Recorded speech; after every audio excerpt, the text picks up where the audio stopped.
2022년 6월 국제주일 예배 오신 여러분들 진심으로 환영합니다. 우리가 이렇게 매주 주일마다 예배를 드리게 되면 의뢰에 그냥 드리는 예배로 그렇게 우리가 이 예배를 좀 형식화시키고 그렇게 또 타성에 젖어버린 그런 예배로 전락시킬 위험이 있습니다. 오늘 우리가 드리는 이 예배, 내가 예수님을 만나고 난 뒤에 처음으로 내가 주님께 드리는 예배로, 오늘 내가 하나님 앞에 드릴 수 있는 마지막 예배일 수 있다라는 그런 마음으로 오늘 이 시간 우리가 주님께 최고의 예배로 주님께 영광 돌리며 주님께 나아가는 그런 저와 여러분들이 다 될 수 있기를 주의 이름으로 축복합니다. 하나님의 말씀 보도록 하겠습니다. 창세기 13장 1절에서부터 13절까지의 말씀입니다. 창세기 13장 1절에서부터 13절까지입니다.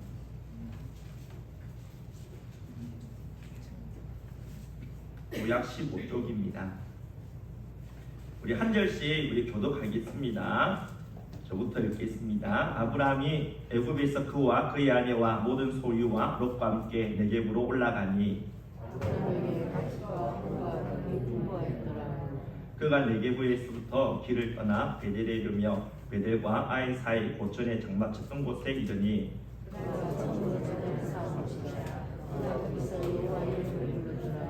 아브라함의 일행 롯도 양과 소와 장막이 있으므로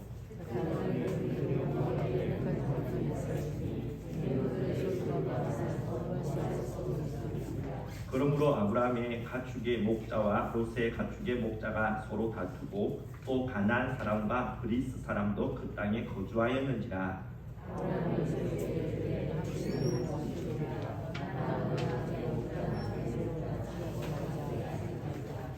내 앞에 온 땅에 있지 아니하냐. 나를 떠나가라. 내가 좌하면 나는 우하고 내가 우하면 나는 좌하리라.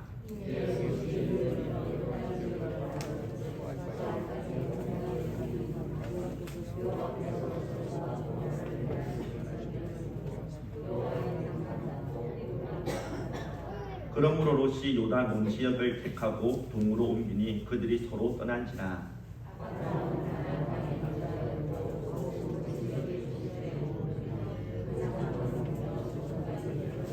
같이 소돔 사람은 여호와 앞에 악하며 큰 죄인이었더라. 이 시간 우리 호산나 찬양대 찬양하겠습니다. 주님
우리가 지난 주일에 하나님의 그 끈질긴 부르심에 의해서 아브라함이 자신의 고향 친척 아버지 집을 떠나서 가나안 땅까지 이렇게 가게 되었음을 볼 수 있었습니다.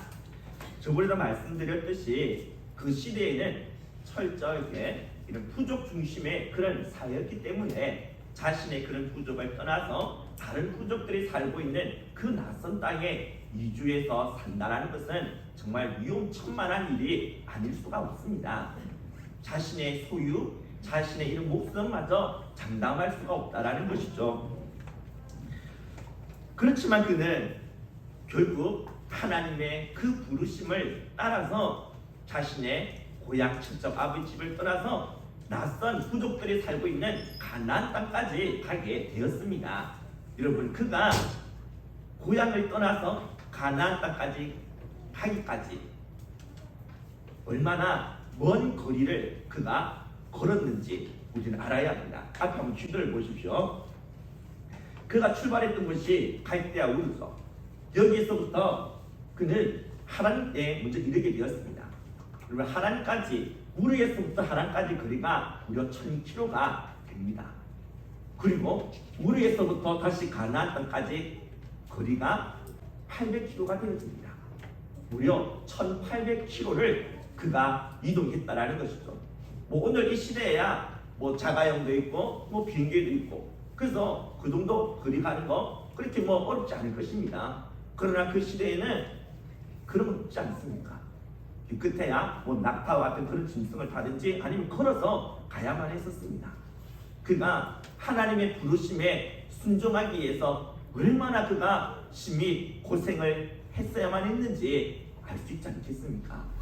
또한 그가 가나안 땅에 이렇게 도착하자마자 그는 제단을 쌓았습니다. 제단을 쌓으며 하나님의 이름을 부르며 하나님께 예배를 드렸던 것이죠.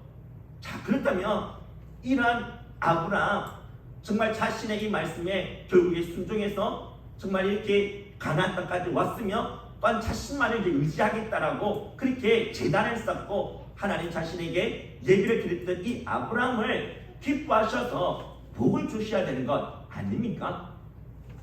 그에게 형통함을 안겨다 주셔야죠.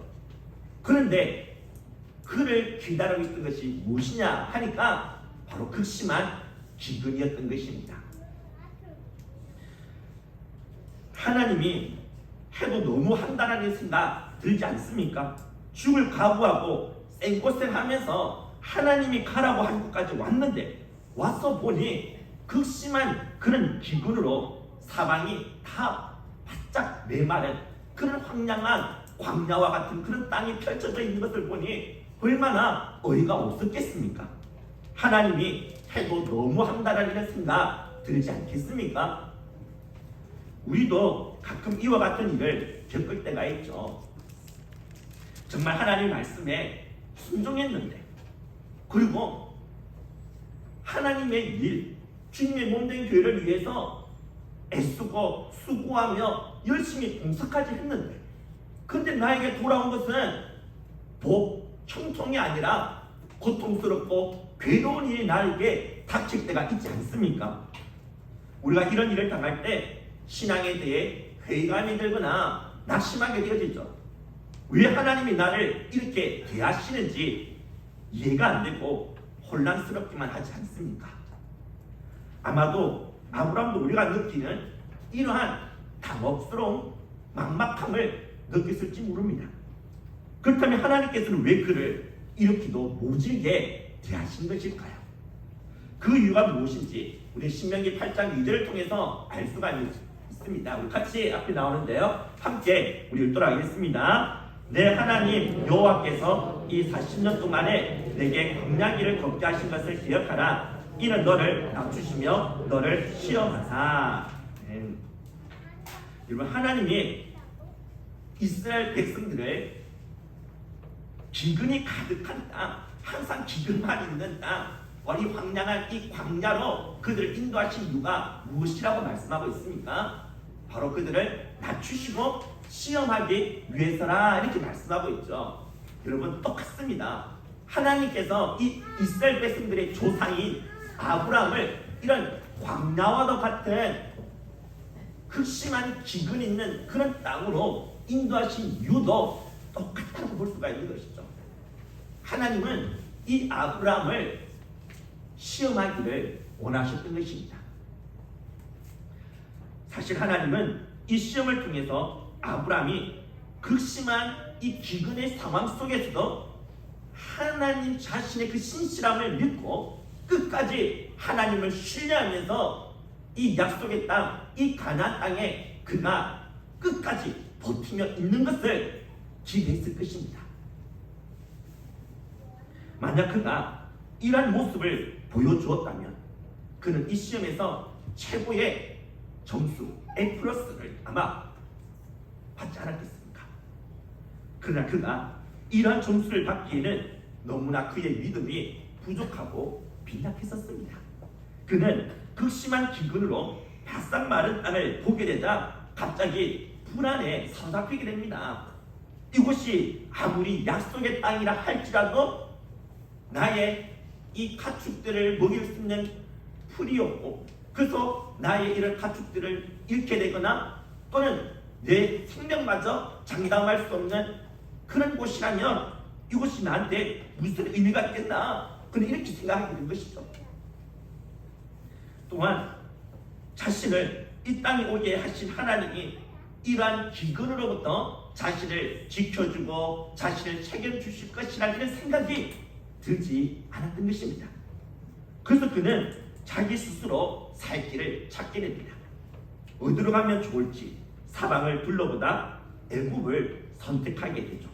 왜냐하면 애굽은 아무리 가물어도 나일강이 한 번도 이렇게 마른 적이 없이 계속해서 흐르고 있으며 이 나일강으로 인해서 정기적으로 강물이 이렇게 동남하여 삼각주가 형성되어 비옥한 땅이 바로 이 애굽에는 있었기 때문입니다. 또한 애굽은 일찍이 자신이 떠났던 그 고향 이 우르처럼 고도로 문명이 발달한 곳이기 때문에 이곳에서 살게 되어진다면 먹고 사는 거 걱정 안 해도 될 것 같고 얼마든지 풍요롭게 부유하게 안락하게 살아갈 수 있을 것이라 그렇게 생각하게 되었던 것이죠. 그래서 그는 애굽으로 내려가게 되었던 것입니다. 아브라함이 애굽으로 내려갈 때 잠시 그곳에 있다가 기근이 끝나면 다시 돌아올 것이라는 그런 생각을 가지고 과연 그가 내려갔었을까요? 그렇지가 않습니다. 10절 보면 아브라함이 애굽에 거류하려고 그리로 내려갔다고 이렇게 말씀하고 있는데요. 여기서 이 거류하다라는 이 말은 히브리어로 규르입니다. 이 규르라는 이 단어의 뜻은요, 일시적으로 잠시 머무른다라는 뜻이 아니고 장기적으로 머무른다라는 뜻을 가지고 있습니다. 아예 정착한다라는 그런 뜻도 가지고 있는 것이죠. 따라서 그는 기근 때문에 어쩔 수 없이 잠시 애굽에 머무르기 위해서가 아니라 아예 이 애굽에서 뿌리를 내리고 정착해서 살기 위해서 그곳으로 내려갔다라고 볼 수가 있는 것입니다. 이 말은 그가 가나안 땅과는 영원히 이별하겠다라는 것입니다. 아무리 가나안 땅이 하나님께서 자신에게 가라고 말씀하신 그런 약속의 땅이라 할지라도 자신을 굶게 만들거나 자신의 이런 재산을 잃게 만드는 그런 땅은 자신에게는 아무런 의미가 이제 없다라는 겁니다. 이것은 그에게 있어서 정말 의미가 있고 중요한 것은 하나님이나 그분의 이 말씀이 아니라 바로 자신의 안전과 물질적인 풍요로움이라는 사실을 보여주고 있는 것이죠. 이뿐만이 아닙니다. 그가 애굽에 정착해서 살기 위해 내려오게 되었을 때 그의 아내를 아내라고 말하지 아니하고 자신의 누이라 그렇게 말하지 않았습니까? 자신의 아내가 이렇게 예뻤기 때문에 자신의 아내 때문에 자신이 뭔가 해를 입을까봐 자신의 아내를 빼앗아가기 위해서 자신을 해코지하거나 죽일까봐 그것이 두려워서 자신의 아내를 누이라고 그렇게 속이고 거짓말하게 된 것이죠. 그래서 결국에 애굽의 이 바로 왕이 이제는 이 아브라함의 아내가 아브라함의 아내가 아닌 누이, 따라서 처녀인 줄 알고 이 아브라함에게 엄청난 신부값을 지불하고 그들을 자신의 궁으로 데려가게 되죠. 아브라함은 사실 자신의 아내를 팔아넘긴 것입니다. 신부값을 받았기 때문에, 엄청난 많은 그런 재물을 받았기 때문에 어떻게 보면 그는 자신의 이 아내를 돈을 받고 팔아넘긴 것과 다를 바가 없다는 것이죠. 자신의 아내를 위해서 자신의 아내마저 갖다 팔 수 있는 도구로 취급하고 있지 않습니까?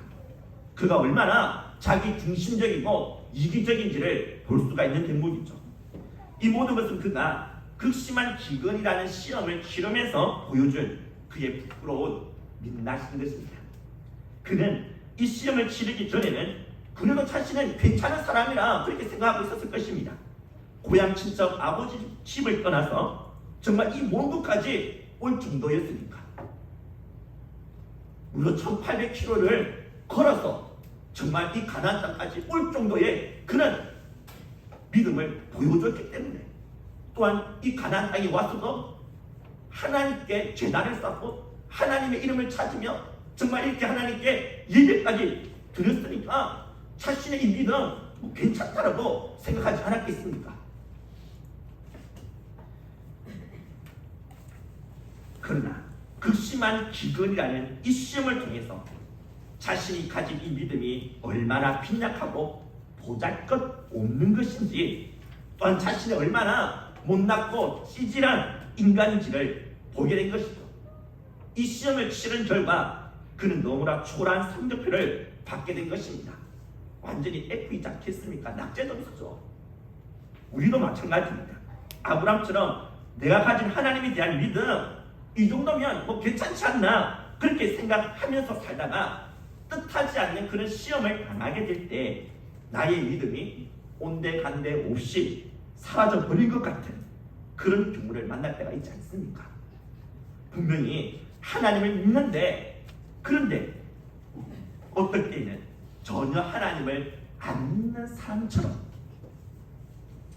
어떤 문제에 직면하게 되었을 때 불안에 떨기도 하고 깊은 절망에 빠지기도 하고, 은밀한 죄, 남이 안 본다고 하나님 보고 있는데도 남이 안 본다고 해서 계속해서 그 은밀한 죄를 습관적으로 계속해서 지으면서 마치 무신론자처럼 그렇게 행동할 때가 있지 않는다는 것이죠. 이때 우리의 시험의 성적을 매긴다면 F, 낙제점이지 않겠습니까? 그렇다면 우리는 하나님 나라의 백성이 되는 데 있어서 작은 미달로 낙제 당해야죠. F를 받은 우리를 하나님이 버리시고 내팽개쳐셔야 당연한 건 아닙니까? 우리가 취업시험이나 입학시험을 치르는데 점수가 형편없이 낮으면 당연히 낙제가 됩니다. 버려짐을 당하게 된다는 것이죠. 사실 이런 시험들은, 세상이 치르는 이런 시험들은 자격이 되고 실력이 있는 사람들만 출수력 내고, 그렇지 않은 사람들은 떨어뜨리기 위한 목적으로 치러지지 않습니까? 그런데 하나님은 시험에서 형편없는 F 점수를 받아도 떨어뜨리거나 낙제시키지 아니하십니다. 왜냐하면 하나님이 자신의 이 사람들을 시험하시는 목적이 자격 미달인 사람들을 추스려내어서 그들을 버리고 그들을 내팽개치기 위함이 아니라 오히려 그들을 더 연단시키고 더 성숙한 사람으로, 더 온전한 믿음의 사람으로 세워나가기 위해서라는 것이죠. 우리는 하나님부터 많은 시험을 받고 있습니다. 그런데 그 시험에 너무나 초라한 점수를 보일 때가 얼마나 많습니까? 진짜 자격 미달인 그런 모습을 보여주는 경우가 한두 번이 아니지 않습니까? 그런데 하나님은 이런 우리들 절대로 버리시지 아니하셨습니다. 앞으로도 버리시지 아니하실 것입니다. 우리가 이런 고난, 어려움, 시련을 당하는 이유는 단지 우리가 어떤 사람인지 하나님께서 보고 그래도 자격이 없으니까 너 버리겠다, 그런 마음으로 우리에게 이런 아픔을 주시는 게 아니라, 이런 인생의 고난을 허락하시는 것이 아니라 우리를 정금과 같은 믿음의 사람으로 세워나가기 위해서 이러한 시련을, 이런 시험을 허락하신다는 사실을 우리는 알아야 합니다. 그래서 보십시오. 하나님이 지금 극심한 기근이라는 시험에서 형편없는 점수를 받은 이 아브람을 낙제시키거나 버리지 아니하시죠. 너 자격 없어. 이제 너 더 이상 너를 통해서 내가 인류를 구원하겠다는 이 계획 이제 내가 더 이상 이루어 나갈 수 없을 것 같다. 너는 자격 없으니까 내가 너를 버리겠다. 그렇게 말씀하시지 아니하십니다. 오히려 낙제점을 받은 그를 위해 하나님이 일하십니다. 아니 일종의 특별 과외까지 시켜주신 거죠. 그 특별 과외는 하나님이 아브람을 위해서 아브람의 아내를 취하려고 한 애굽의 이 바로왕을 시키는 것이었습니다. 바로왕이 아브람의 아내를 취하여 그와 동침하기 전에 하나님이 그의 집안에 혹독한 재앙을 내리셨던 것이죠. 또한 그가 품으려고 했던 여자가 아브람의 아내였다는 사실 또한 이 바로왕이 알게 됩니다. 그래서 바로왕은 아브람의 이 아내를 다시 그의 품으로 돌려보내주게 되죠. 아브람은 자신이 갖다 팔아버린 아내가 다시 자신의 품으로 돌아올 것이라고는 전혀 생각지도 못하지 않았겠습니까? 근데 놀랍게도 자신의 아내가 멀쩡하게 다시 자신의 품으로 돌아오게 된 것입니다. 이 일에 대해 아브람은 다음과 같은 생각을 하게 되었겠죠. 잘못을 범한 것은 난데 왜 하나님께서 이 바로왕을 치셨을까? 그리고 나의 아내를 이렇게 멀쩡하게 다시 돌려보내주신 이유는 무엇일까? 맞다. 하나님께서 이전에 나와 나의 이 아내를 통해서 큰 민족을 이루시겠다라고 그렇게 약속하셨는지, 내가 잊고 있었던 이 약속 하나님께서는 잊지 아니하셨어. 이 약속 이루시기 위해서 하나님께서는 내가 버린 나의 이 아내 다시 내 품으로 돌아오게끔 그렇게 만드신 거야. 하나님은 약속에 신실하신 분이시구나. 또는 하나님이 바로왕을 치셨다라는 것, 바로왕이 이렇게 혼비백산할 정도로 하나님이 바로왕을 벌주셨다는 것은 하나님이야말로 이 세상에서 가장 강한 힘을 지닌 신이라는 사실을 말해주는 것 아닐까.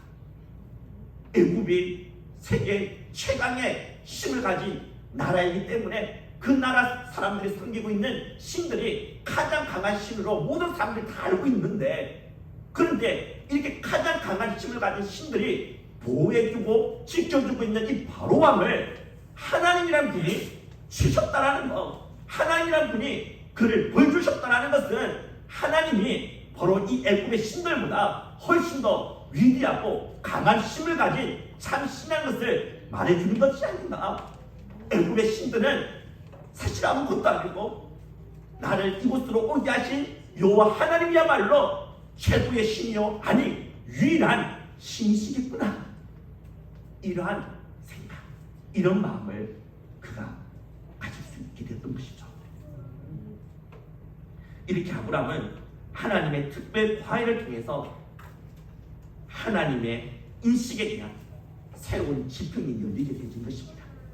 곧 하나님에 대해 이전보다 더 깊이, 더 분명하게 볼 수 있는 눈이 뜨게 된 것이죠. 이전에는 자신에게 나타나 말씀만 하셨던 하나님이신지라 그저 막연하게만 알고 있었던 이 하나님을 이제 이 기를 통해서, 이 시점을 통해서 이전보다 더 분명하게 하나님의 신실하심과 능력을 알게 된 것입니다. 그리고 하나님을 새롭게 깨닫고 알게 된 만큼 하나님을 더 가치 있게 여길 수 있게 되었고, 또 하나님을 더 의지하고 신뢰할 수 있게 되어진 것이죠. 시험을 치르기 이전보다 한층 더 업그레이드된 그런 믿음을 가질 수 있게 된 것입니다. 이 사실을 오늘 우리가 읽은 본문의 사건 속에서 확인해 볼 수가 있습니다. 오늘 우리가 읽은 본문에 보면 아브람이 애굽에서 올라와 가나안 땅에 이르게 되는데요, 이곳에서 그는 또 다른 제2의 시험을 치르게 됩니다. 아브람과 그의 조카 롯이 함께 동거하면서 각자의 이런 가축을 치게 되는데, 목조지가 한정되어져 있는 데다가 계속해서 이 가축들이 늘어나게 되니까 이 가축을 치는 목자들끼리 서로 다투고 서로 싸우게 되어진 것입니다. 아브라함은 이런 문제, 이제 이런 시험을 이제 그가 만나게 된 것이죠. 이번에는 그가 이 시험 앞에서 어떠한 반응을 보이게 되는지 우리 보도록 할까요? 아브라함은 롯을 먼저 부릅니다. 그리고는 그에게 이렇게 말을 하죠. 우리가 같은 친족인데 이렇게 서로 다투고 싸웠어야 되겠나? 이제 우리 분가하자. 네가 좌하면 나는 우하겠다. 네가 우하면 나는 좌하겠다. 그러니 네가 먼저 선택하라. 그렇게 말을 하게 되죠. 그러자 롯은 기다를 따른 듯이 눈을 들어 사방을 둘러보면서 가장 좋은 땅, 온 땅에 물이 넉넉하고 기름져서 마치 여호와의 동산 같고 애국 땅과 같은 요단 지역을 선택해서 그곳으로 떠나게 됩니다. 그러자 아브라함은 이제 남아있는 그 척박한 땅으로 그는 홀로 남게 되어진 것이죠. 목축을 하는 자에게 물과 풀이 있는 좋은 땅은 너무나 중요한 것입니다. 이것 없으면 귀한 재산인 가축 다 잃어버릴 수밖에 없지 않겠습니까? 이 사실을 모를 리가 없는 아브라함이 자신의 조카에게 생명과 같은 땅을 양보했다라는 겁니다. 여러분, 아브라함이 바뀌어도 너무 많이 바뀌어지지 않았습니까? 아브라함이 이전에 애국으로 내려갔던 그때 당시만 같았어도 절대로 이렇게 행동하지는 않았겠죠. 롯을 불러놓고는 이렇게 말하지 않았겠습니까? 야, 롯, 너와 나 중에 누가 더 나이가 많아? 내가 너보다 훨씬 더 나이가 많고 나는 너의 삼촌이고 너는 내 조카잖아. 또 너가 부모를 잃었을 때, 고아가 되었을 때 누가 너를 거둬줬느냐? 나 아니냐? 너가 내 아니었으면 네가 이 정도 이런 재산, 가축 가질 수 있었겠냐? 그러니 내가 먼저 선택하겠다. 내가 먼저 좋은 땅을 선택할 테니까 불만 가지지 마. 그러면서 이 아브라함이 귀족한 땅, 정말 좋은 땅, 요단 지역을 선택해서 그렇게 가지 않았겠습니까? 이전에 자신의 아내마저 팔아버린 그런 아브라함이었다면 당연히 그렇게 행동할 법도 하겠죠. 그런데 그는 이러한 우리의 예상과는 달리 자신의 기득권을 내려놓고 좋은 땅을 롯에게 양보했다라는 겁니다. 그가 바뀌어져도 너무 많이 바뀌어지지 않았습니까? 그가 이렇게 바뀌어질 수 있던 이유는 무엇일까요? 그것은 그의 가치관과 그가 힘으로 삼는 것이 바뀌어졌기 때문입니다. 이전에 그가 최고로 가치 있게 여기면서 자신이 의지할 수 있는 힘으로 삼았던 것은 하나님이 아니라 이 세상의 이런 물질적인 그런 풍요로움이었습니다. 또한 자신의 아니었죠. 그렇기 때문에 그는 물질적으로 풍요롭고 부유한 애국 땅으로 내려가게 된 것이며 또한 자신의 안위를 위해서 자신의 아내를 그렇게 팔아버린 것 아니겠습니까? 그러나 지금은 더 이상 이 세상의 물질이 아니라 하나님이 그에게 최고의 가치와 힘으로 여겨지게 된 것입니다. 세상의 힘을 대표하는 물질을 자신의 삶의 중심에서부터 내려놓게 되자 이제는 물질에 대해서 더 이상 연연하지 않을 수가 있게 된 것이죠. 물질이 아닌 하나님만을 자신의 궁극적인 가치와 힘으로 삼게 되니 세상의 물질에 대해서는 이제 초연해질 수가 있게 된 것입니다. 그는 이제 세상의 힘을 얻기 위해 타인을 짓밟는 것이 아니라 오히려 타인의 유익을 위해서 자신의 소중한 것을 내어줄 수 있는 그런 이타적인 사람으로 변화되어진 것이죠. 자, 그렇다면 아브라함은 결국 손해보고 망하게 된 것 아니냐? 괜히 믿음이 업그레이드 된 것 때문에 결국에는 그가 척박한 땅에 남게 되어 쪽박을 차는 그런 신세가 된 것 아니냐라고 생각할 수가 있겠죠. 안 그랬습니까? 좋지 못한 그런 땅에 남게 되었으니까 그는 손해보게 되었을 것이고 그의 재산도 잃게 되어졌을 것이고 모든 것보다 이런 것이 더 많게 되어졌을 것인데 믿음이 업그레이드 된 거 무슨 소용이 있겠느냐 이렇게 생각할 수도 있겠죠. 만약에 우리가 이런 생각을 가지면서 믿음을 업그레이드 시키는 것에 힘을 쏟으려고 하지 않는다면 우리는 하나님을 나의 힘으로 삼고 있는 것이 아니라 물질을 나의 힘으로 삼고 있음을 반증해 주는 것이다. 그렇게 말할 수 있을 것입니다. 여러분, 그런데 하나님은 아브라함이 쪽박 찾으려고 그리 가만히 내버려 두지 아니하셨습니다. 그 좋지 못한 땅, 그 척박한 땅에서도 오히려 가축이 계속해서 더 늘어나도록 만들어주지 않겠습니까? 더 많은 재물을 가지도록 하나님께서 친히 역사해 주신 것이죠. 하나님께 소망을 두고 하나님 안에 전적으로 의지하는 인생, 하나님께서 외면하지 아니하시고 버리지 아니한다라는 것을 하나님께서 보여주신 것이죠.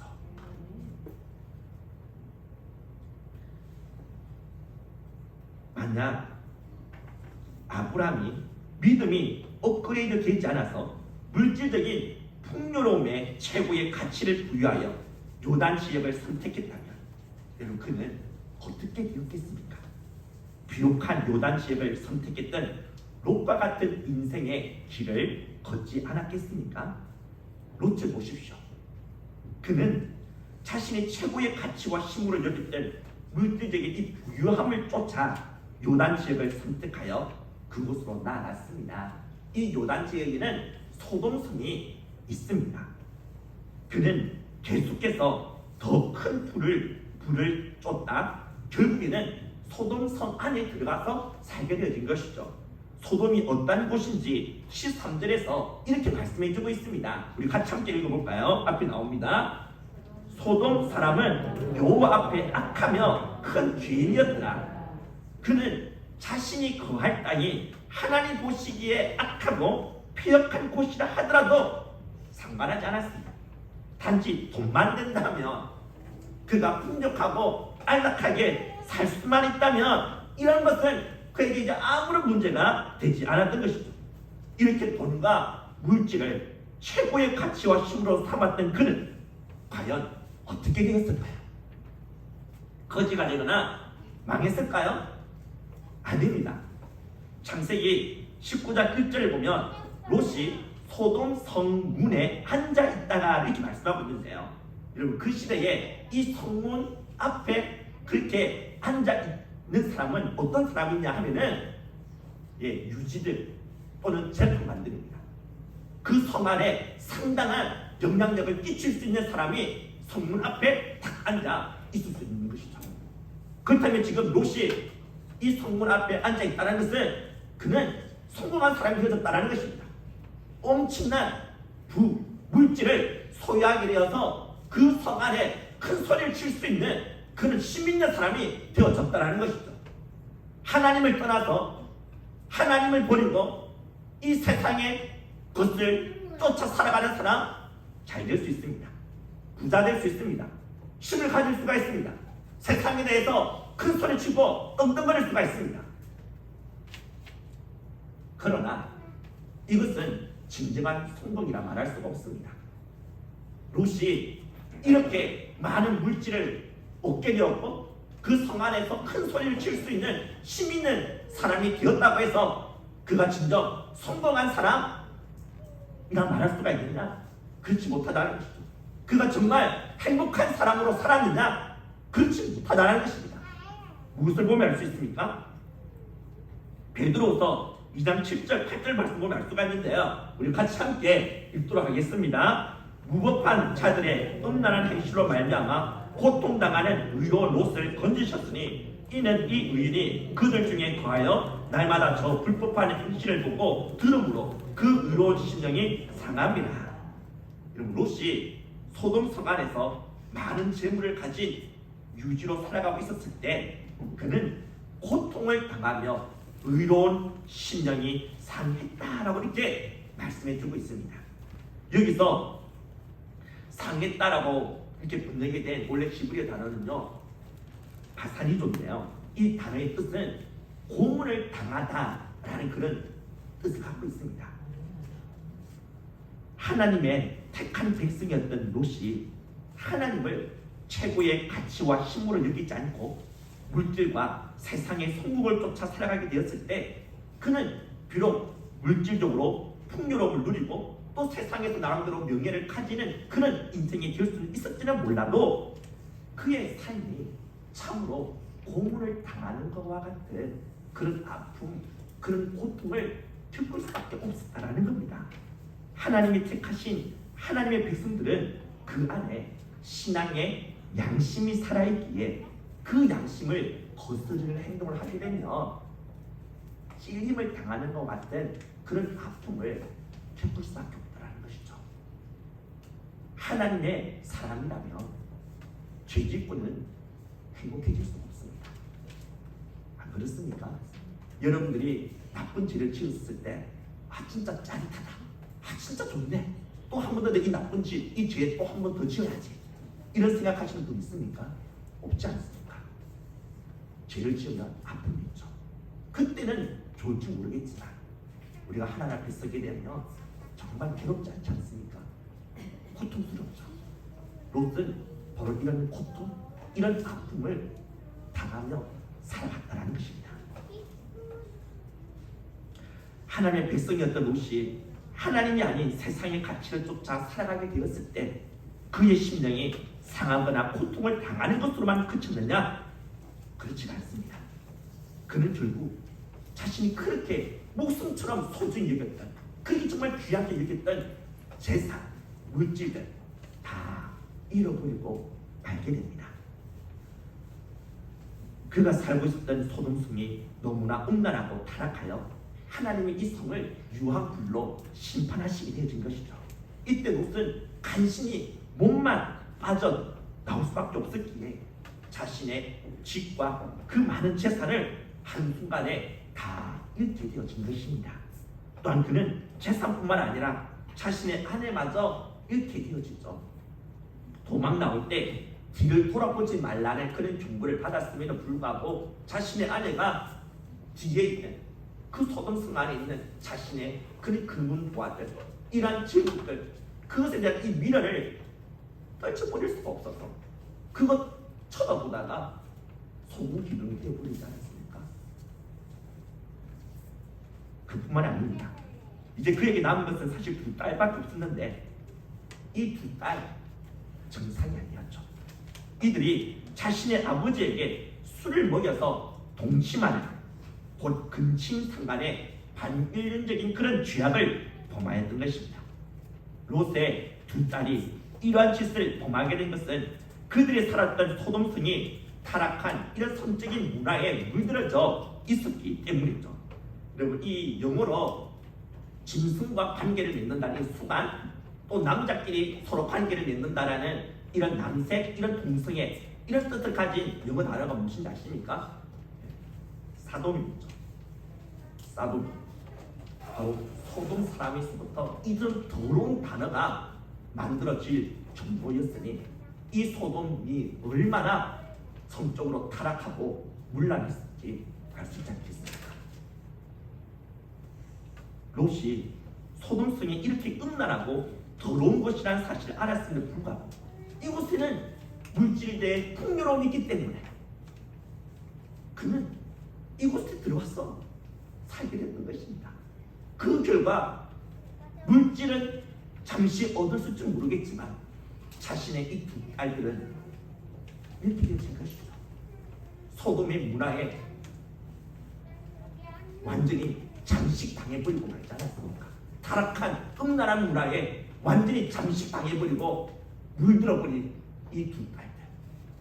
그래서 아버지와 부끄러운, 정말 있어서는 안 될 그런 근친상간의 죄를 보면서 낳아서는 안 될 자식들을 낳게 됐죠. 여러분, 이러한 롯이 부럽습니까? 아니죠. 만약 아브라함이 믿음의 업그레이드가 이루어지지 않았다면, 그래서 세상의 물질적인 부유함을 최고의 가치와 힘으로 삼으면서 요단 지역을 선택해서 나아갔다면 그도 결국에는 소돔의 이 타락한 문화에 물들어져서 롯과 같은 그런 전철을 밟지 않았겠습니까? 그의 업그레이드된 믿음이 그를 지켜주고 패망의 길이 아닌 축복의 길을 걸어갈 수 있도록 만들어 주었던 것입니다. 그만큼 믿음의 진보가 중요합니다. 이를 위해 우리도 아브라함처럼 하나님에 대한 인식의 새로운 지평을 열어나가야 합니다. 하나님을 새롭게 깨닫고 알아가는 그런 지식이 있어야 한다는 겁니다. 하나님을 우리가 아는 만큼 하나님을 의지할 수 있고 하나님을 믿을 수가 있고 하나님을 신뢰할 수가 있기 때문이죠.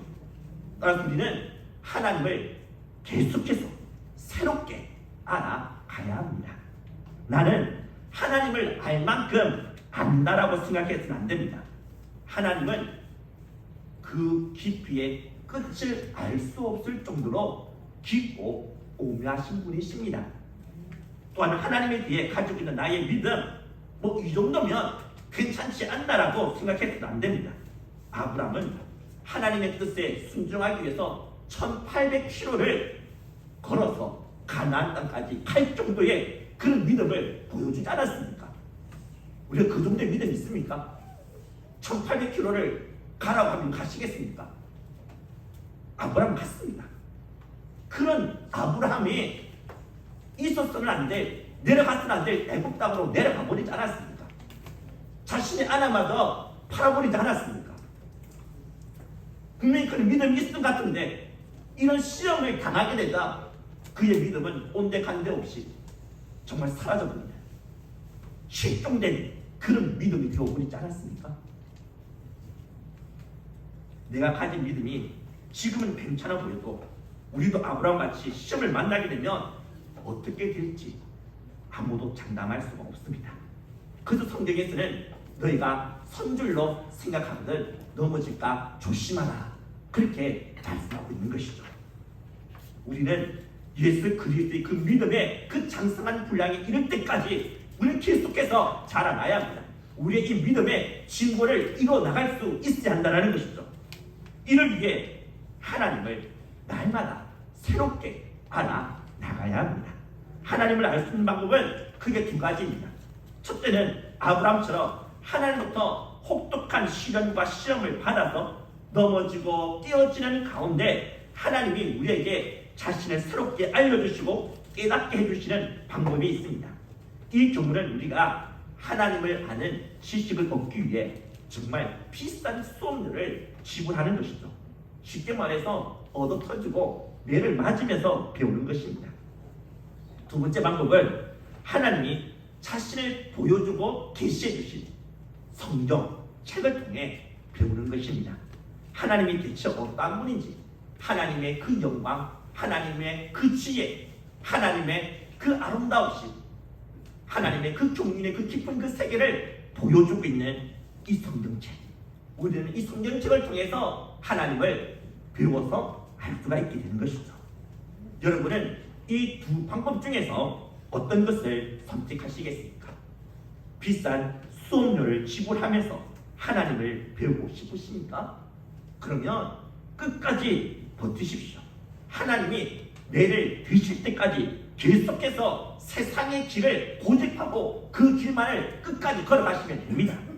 그러면 하나님은 자신의 사람을 절대로 포기하지 않으시기 때문에 고통과 아픔을 통해서도 하나님 자신을 새롭게 깨달아 알아가도록 그렇게 만들어 나가신다는 것이죠.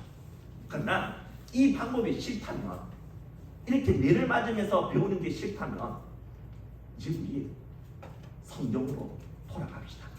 하나님의 말씀 앞에 무릎을 꿇읍시다. 날마다 말씀을 읽고 날마다 말씀을 묵상합시다. 우리의 이성적인 능력으로만 하나님의 이 말씀 제대로 알 수가 없기 때문에 날마다 성령의 조명하심을 우리가 구하고 성령님께서 내 눈을 열어주셔서 이 성경 속에 펼쳐진 하나님의 그 신비를 볼 수 있게 달라고, 하나님의 영광, 하나님의 아름다움, 하나님의 그 사랑의 깊이와 높이와 넓이가 어떠한지를 볼 수 있도록 하나님 제발 내 눈을 열어주셔서 이 말씀을 통해서 내가 하나님을 제대로 보게 달라고 날마다 기도하면서 성경을 보고 묵상하는 그러한 저와 여러분들이 다 되어질 수 있기를 주님의 이름으로 축복합니다.